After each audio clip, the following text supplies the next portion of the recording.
부산 삼복도로 마을. 나는 오늘도 변함없이 알람보다 먼저 눈을 뜬다. 75년을 살아오며 몸에 밴 습관이라는 것은 참으로 무서운 법이다.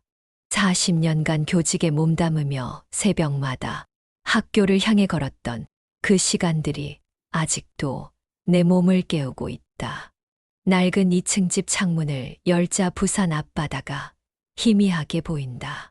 산복도로 특유의 가파른 계단길 아래로는 벌써 몇몇 할머니들이 지게를 지고 올라오는 모습이 보인다.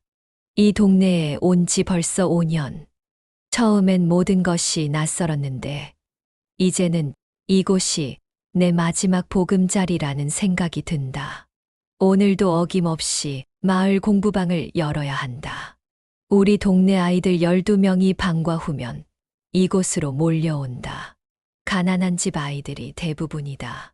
학원비가 부담스러운 부모들이 나를 찾아와 머리를 조아리며 부탁할 때마다 마음이 아프다. 공부방 문을 열고 들어서니 어제 아이들이 남긴 흔적들이 그대로다. 지우개 찌꺼기, 연필깎이 부스러기, 그리고 칠판 한 구석에 삐뚤빼뚤 쓰인 선생님 감사해요 라는 글씨. 매일 보는 풍경이지만 여전히 가슴이 따뜻해진다. 책상을 정리하며 문득 서랍 깊숙이 숨겨둔 낡은 액자가 눈에 띈다. 30년 전 명문사립중학교 교장으로 재직할 때 받았던 교육부 장관상. 그때는 참으로 자랑스러웠는데 지금은 부끄러운 과거의 증거물이 되어버렸다. 학교 건물 신축 비리에 연루되어 모든 것을 잃었던 그 사건. 결국 나는 떠날 수밖에 없었다.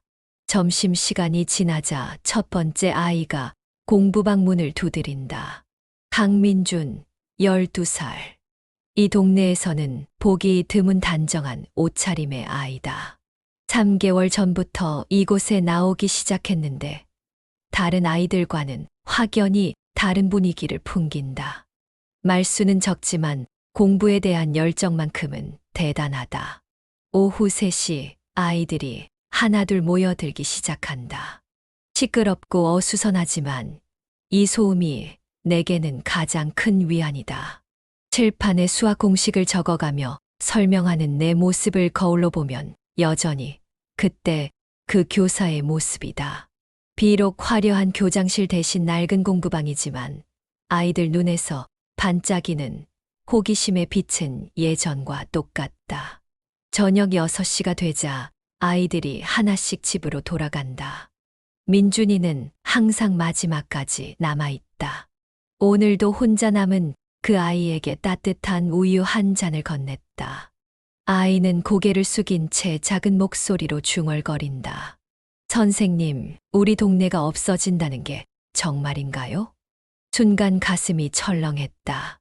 며칠 전부터 마을에 돌던 소문이 사실인 모양이다.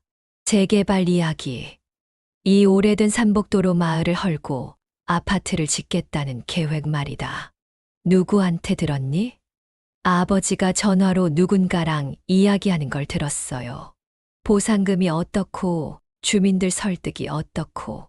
아이의 말을 듣는 순간 묘한 불안감이 엄습했다. 이 평화로운 일상에 균열이 생기기 시작하는 것 같았다. 그날 밤 나는 마을 경로당에서 열린 긴급 주민회의에 참석했다. 김영희 할머니가 앞에 서서 심각한 표정으로 말씀하고 계셨다. 여러분, 큰일 났습니다. 대성건설에서 정식으로 재개발 계획을 통보해 왔어요. 6개월 안에 이주하라는 겁니다. 회의장은 순식간에 술렁거렸다. 평생을 이곳에서 살아온 할머니, 할아버지들의 탄식 소리가 여기저기서 들려왔다. 나 역시 마음이 무거워졌다. 이제 겨우 이곳에 정착했는데 또다시 떠나야 하는 건가.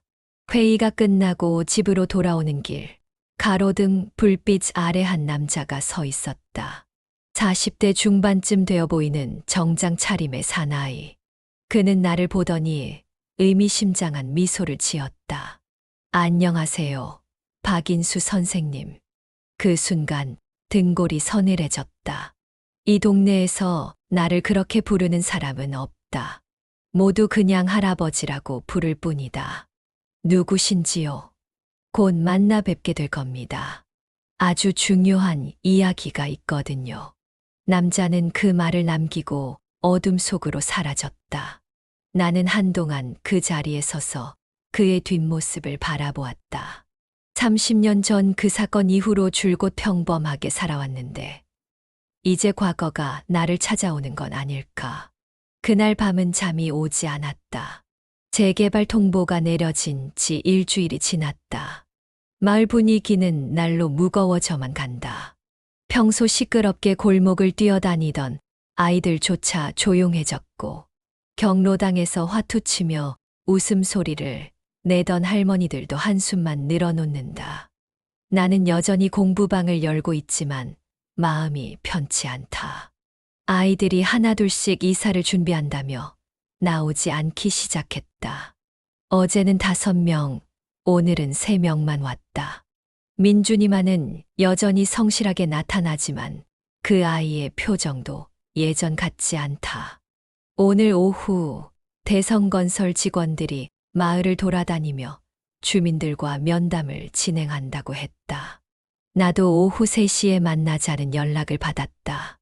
아이들 수업이 끝나면 바로 경로당으로 가야 한다. 민준이가 오늘따라 더욱 침울해 보인다. 평소라면 벌써 수학 문제집을 펼쳐놓고 열심히 풀고 있을 시간인데 오늘은 멍하니 창밖만 바라본다. 아이의 마음이 어떨지 충분히 이해할 수 있다.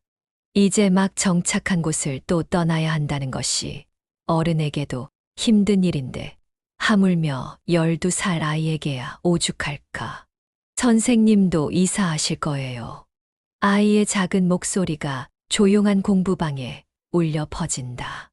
나는 칠판에 적던 손을 멈추고 아이를 바라본다. 맑은 눈동자에 불안함이 가득하다. 아직은 모르겠구나. 하지만 어디를 가든 공부는 계속해야지. 그 순간 민준이의 눈에서 눈물이 글썽인다. 아이는 고개를 숙이며 작게 중얼거린다. 저희 아버지가 이 일을 담당한다고 했어요. 미안해요, 선생님. 순간 무슨 말인지 이해가 되지 않았다. 민준이의 아버지가 재개발을 담당한다고.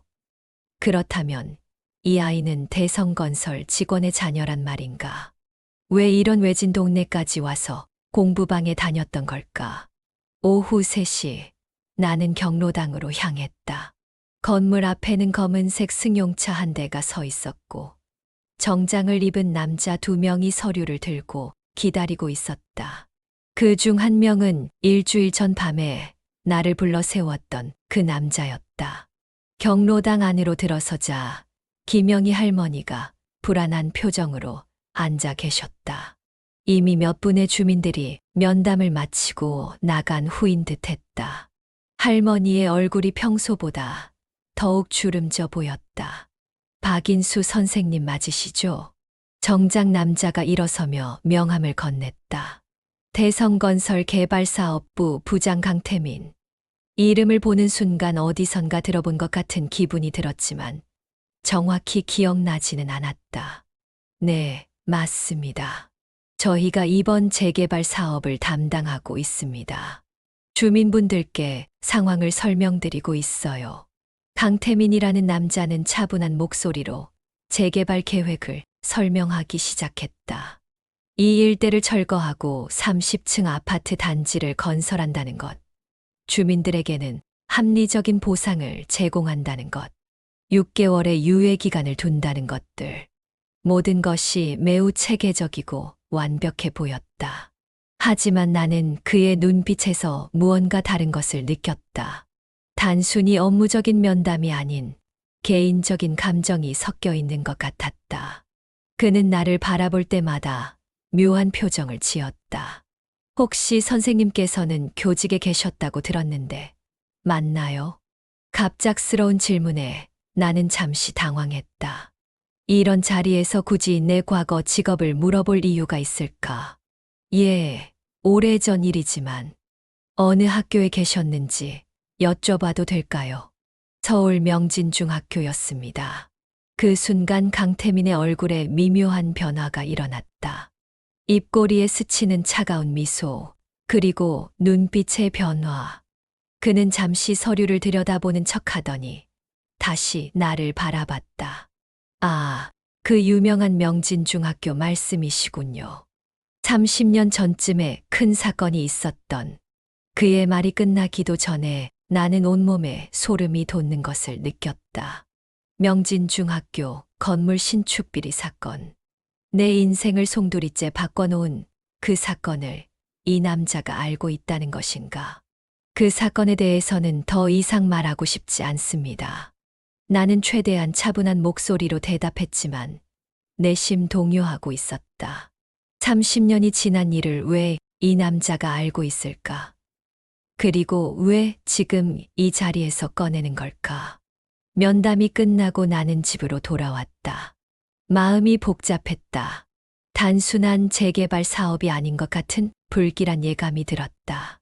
강태민이라는 남자, 그의 아들인 민준이, 그리고 그 사건에 대한 언급. 모든 것이 우연의 일치일까? 그날 저녁, 나는 오랫동안 들여다보지 않았던 낡은 상자를 꺼냈다. 교직 시절의 추억들이 담겨 있는 상자였다.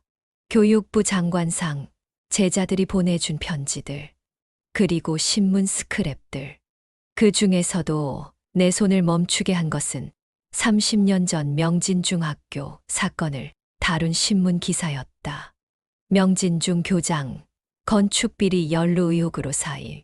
기사 사진 속의 내 모습은 지금보다 훨씬 젊었지만 표정은 참으로 초라했다. 그 옆에는 당시 학교 이사장과 건설업체 관계자들의 사진도 있었다. 나는 기사를 천천히 읽어내려갔다.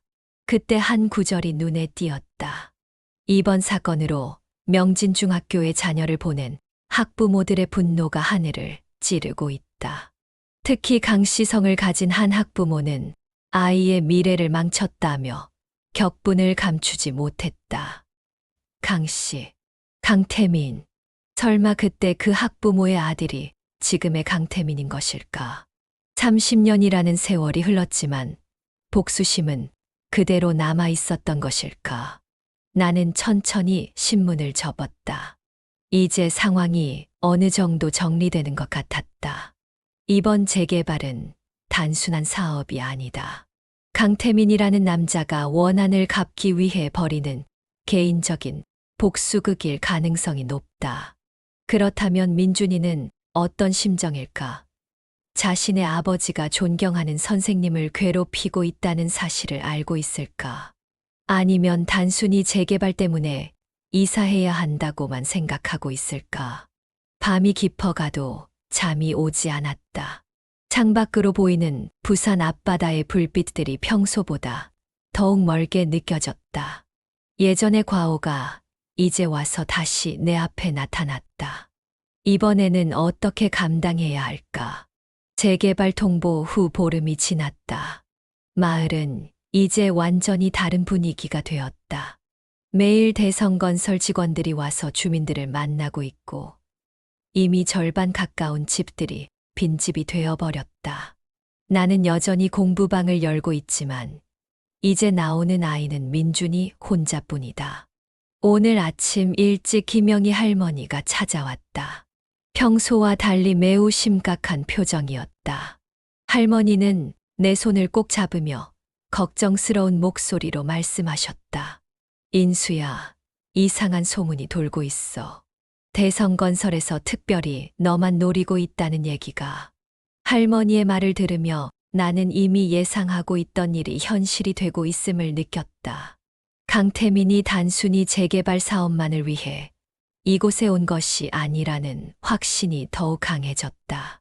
다른 주민들은 보상금이나 이주 대책에 대해서만 이야기하는데 너한테만은 계속 과거 이야기를 꺼낸다더라. 왜 그럴까? 나는 할머니께 30년 전 일에 대해 간략히 설명했다.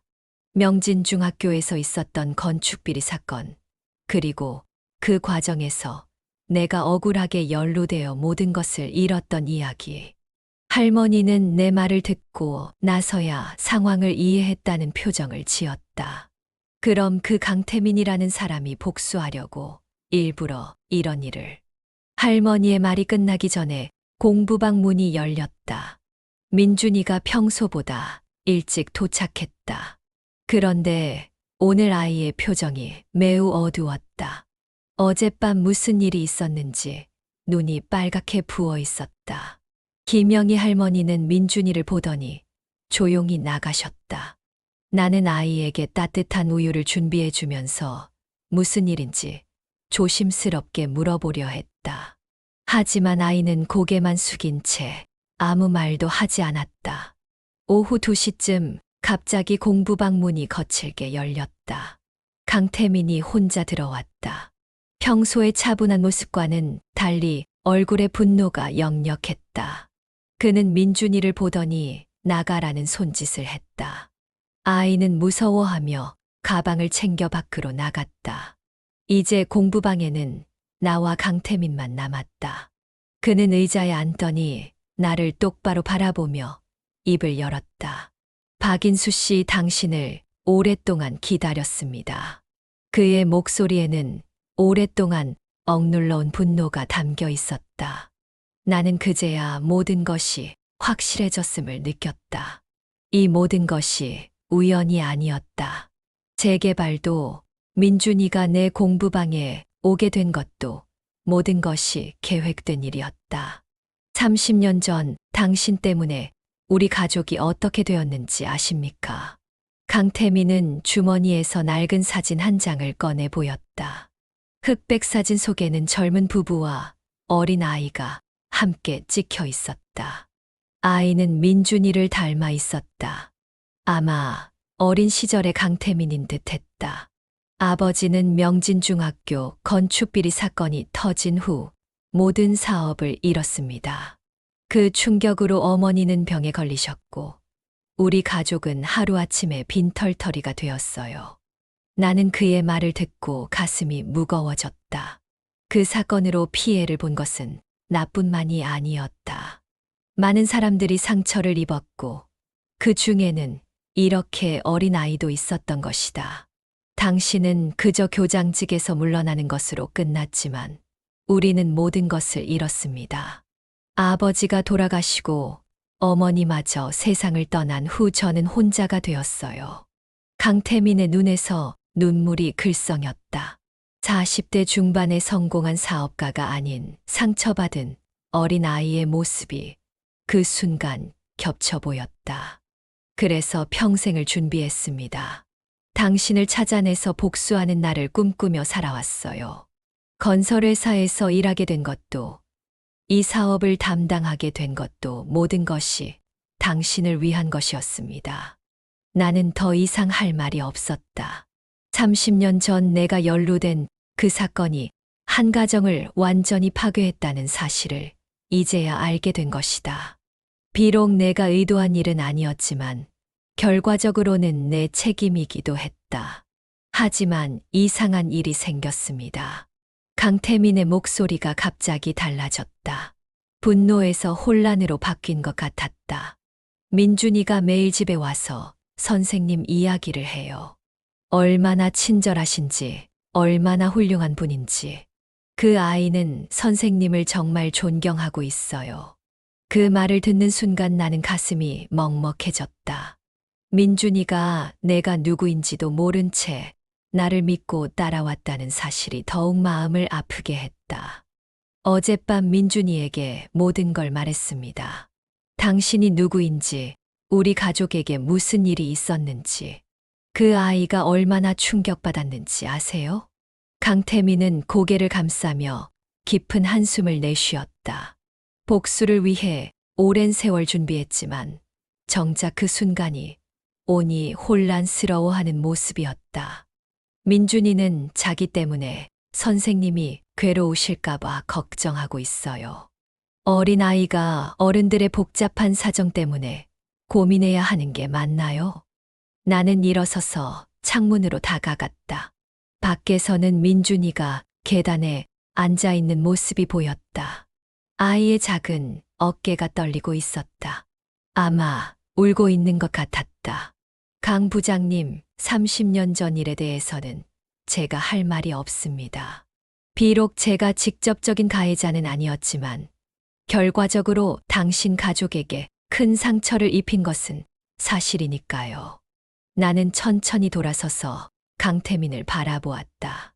하지만 민준이만은 이 일에서 빼주세요. 그 아이는 아무 죄가 없어요. 강태민은 내 말을 듣고 나서 한동안 말이 없었다. 그의 눈에는 여전히 분노와 혼란이 교차하고 있었다. 품어온 복수심과 아들에 대한 사랑 사이에서 갈등하고 있는 것 같았다. 이 재개발은 계속 진행될 겁니다. 하지만 그는 말을 멈추고 밖을 바라보았다. 민준이가 여전히 계단에 앉아 있었다. 아직 결정하지 못했어요. 어떻게 해야 할지. 강태민은 그 말을 남기고 공부방을 나갔다. 나는 창문으로 그가 민준이에게 다가가는 모습을 지켜보았다. 부자가 나누는 대화는 들리지 않았지만 두 사람의 표정이 모두 어두웠다. 그날 밤 나는 오랫동안 잠들지 못했다. 나의 과오가 이렇게 큰 상처로 되돌아올 줄은 몰랐다. 그리고 무엇보다 민준이라는 순수한 아이가 어른들의 갈등에 휘말린 것이 가장 마음 아팠다. 이제 어떻게 해야 할까? 이 모든 상황을 어떻게 해결할 수 있을까? 나는 천장을 바라보며 긴 밤을 보냈다. 강태민과의 대면 후 사흘이 지났다. 그동안 민준이는 공부방에 나타나지 않았다. 텅 빈 공부방에 혼자 앉아 있으니 마음이 더욱 무거워졌다. 창밖으로는 여전히 대성건설 직원들이 오가는 모습이 보이지만 강태민의 모습은 보이지 않는다. 김영희 할머니가 매일 안부를 묻기 위해 들르신다. 할머니는 마을 사람들이 하나둘씩 떠나가는 것을 지켜보시며 안타까워하신다. 하지만 나에 대해서는 특별히 걱정스러워하신다. 다른 주민들과 달리 내게만 개인적인 감정이 섞여 있다는 것을 아시기 때문이다. 인수야, 그 아이 걱정되지 않니? 사흘째 공부방에 안 나오잖아. 할머니의 말씀에 나도 같은 마음이라고 답했다. 민준이가 어떤 심정일지 충분히 짐작할 수 있었다. 존경하던 선생님이 아버지의 원수라는 사실을 알게 된 12살 아이의 혼란이 얼마나 클까. 오늘 오후 뜻밖의 방문객이 찾아왔다. 민준이었다. 하지만 평소와는 완전히 다른 모습이었다. 얼굴은 창백했고 눈가는 빨갛게 부어 있었다. 며칠 동안 제대로 잠을 자지 못한 것 같았다. 아이는 공부방 문 앞에서 한참을 망설이더니 천천히 안으로 들어왔다. 평소처럼 책상에 앉지도 않고 내 앞에 서서 고개를 숙인 채 서 있었다. 나는 아이에게 따뜻한 차를 준비해주며 자연스럽게 대화를 이어가려 했지만 민준이는 여전히 말이 없었다. 한참 후 아이가 작은 목소리로 중얼거렸다. 선생님, 제가 정말 죄송해요. 그 말을 듣는 순간 가슴이 찢어지는 것 같았다. 12살 아이가 어른들의 잘못에 대해 사과하고 있는 것이다. 나는 아이 앞에 무릎을 꿇고 앉았다. 민준아, 넌 잘못한 게 없어. 오히려 내가 미안하다. 아이의 눈에서 눈물이 떨어졌다. 그동안 얼마나 혼란스러웠을지, 얼마나 괴로웠을지 생각하니 내 마음도 아팠다. 아버지는 선생님을 많이 미워하세요. 할아버지, 할머니가 돌아가신 것도 다 선생님 때문이라고 하세요. 민준이는 흐느끼며 말을 이어갔다. 하지만 저는 선생님이 나쁜 분이라고 생각할 수가 없어요. 선생님은 저한테 정말 친절하셨고 공부도 많이 가르쳐 주셨어요. 다른 아이들한테도 항상 따뜻하게 해주셨는데 아이의 순수한 마음이 나를 더욱 부끄럽게 만들었다. 30년 전 내가 저지른 실수. 아니, 내가 막지 못했던 비리가 이렇게 순수한 아이에게까지 상처를 주고 있는 것이다. 그때 공부방 문이 열렸다. 강태민이 들어왔다. 그는 우는 아들을 보더니 표정이 복잡해졌다. 며칠 동안 많은 고민을 했는지 그의 얼굴에도 피로가 역력했다. 민준아, 집에 가자. 하지만 민준이는 고개를 저었다. 아버지, 선생님과 얘기 좀 하세요. 제대로 된 얘기 말이에요. 아이의 간절한 부탁에 강태민은 한참을 망설이더니 의자에 앉았다. 나도 그의 맞은편에 앉았다. 민준이는 우리 사이에 서서 두 어른을 번갈아 바라보았다. 아버지, 무슨 일이 있었던 거예요? 자세히 말해주세요. 강태민은 깊은 한숨을 쉬더니 천천히 이야기를 시작했다. 30년 전 그의 아버지는 작은 건설회사를 운영하고 있었다. 명진중학교 신축 공사에 하청업체로 참여하게 되었는데 원청업체에서 부실자재 사용을 강요했다는 것이다. 할아버지는 양심상 그럴 수 없다며 거부했어요. 하지만 원청업체에서는 계약을 파기하겠다고 위협했죠. 결국 할아버지는 어쩔 수 없이 따를 수밖에 없었어요. 강태민의 목소리가 떨렸다. 세월이 지났지만 여전히 생생한 기억인 것 같았다. 그런데 사건이 터졌을 때 모든 책임이 하청업체들에게 떠넘겨졌어요. 할아버지의 회사는 부도가 났고 할머니는 그 충격으로 병에 걸리셨죠. 나는 그의 이야기를 들으며 그 사건의 전모를 이제야 알게 되었다. 당시 나는 교장으로서 공사 과정을 제대로 감독하지 못했다. 하지만 실제로는 더 복잡한 이해관계가 얽혀 있었던 것이다. 강 부장님, 그 일에 대해 저도 할 말이 있습니다. 나는 그동안 입 밖에 내지 않았던 진실을 털어놓기 시작했다. 당시 학교 이사장과 원청업체 사이의 유착관계. 그리고 내가 그 사실을 알고 제지하려다 오히려 모든 책임을 떠안게 된 경위. 결국 나도 그들의 희생양이었다는 것을. 저는 부실공사를 막으려고 했습니다. 하지만 이미 모든 것이 결정된 후였어요. 제가 문제를 제기하자 오히려 저에게 모든 책임을 돌렸죠. 강태민은 내 말을 듣고 놀란 표정을 지었다. 자신이 알고 있던 진실과 다른 이야기였기 때문이다. 그럼 선생님도 피해자였다는 말입니까? 피해자라고 말하기는 어렵습니다. 결과적으로 제가 책임을 져야 할 위치에 있었으니까요. 하지만 적어도 의도적으로 비리에 가담한 것은 아니었어요. 민준이가 우리의 대화를 들으며 눈을 크게 떴다. 어른들의 복잡한 사정을 이해하기는 어려웠겠지만 적어도 선생님이 나쁜 사람이 아니라는 것은 알 수 있었을 것이다. 강태민은 한동안 말이 없었다. 그는 바닥을 바라보며 깊은 생각에 잠겼다. 그렇다면 제가 그동안 잘못 알고 있었던 건가요? 그의 목소리에는 혼란과 후회가 섞여 있었다. 복수를 위해 인생을 바쳐온 사람이 그 복수의 대상이 잘못되었다는 것을 알게 된 충격이 얼마나 클까. 아버지, 이제 그만해요. 민준이가 아버지의 손을 잡으며 말했다. 선생님은 정말 좋은 분이에요. 저뿐만 아니라 동네 모든 아이들을 위해 공부방을 열어주시고 할머니, 할아버지들도 많이 도와주세요.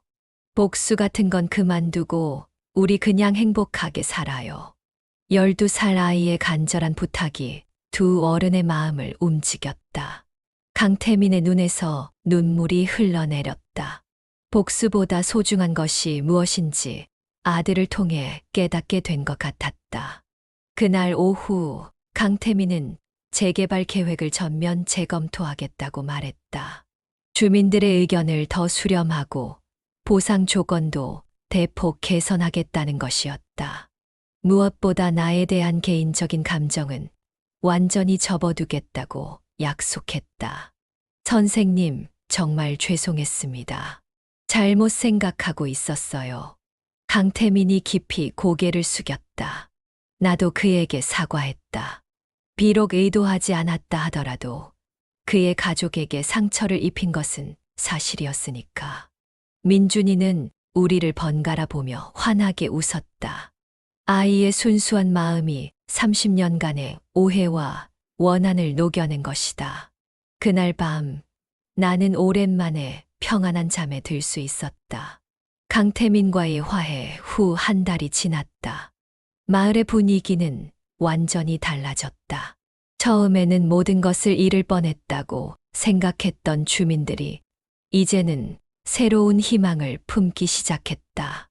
강태민이 약속대로 재개발 계획을 전면 수정했기 때문이다. 새로운 계획은 단순히 아파트만 짓는 것이 아니었다.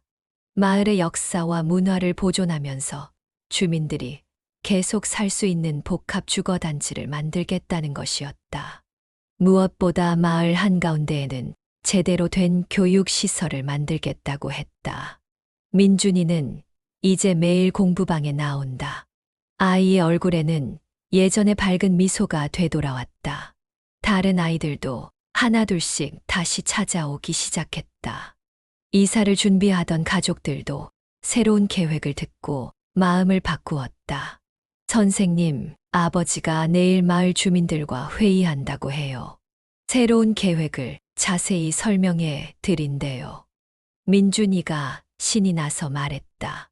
아이는 아버지와 내가 화해한 후로 더욱 적극적이고 밝아졌다. 아마 가정의 분위기도 많이 좋아졌을 것이다. 이번 주말에는 특별한 행사가 예정되어 있었다. 강태민이 제안한 것인데 마을 아이들을 위한 작은 졸업식을 열자는 것이었다.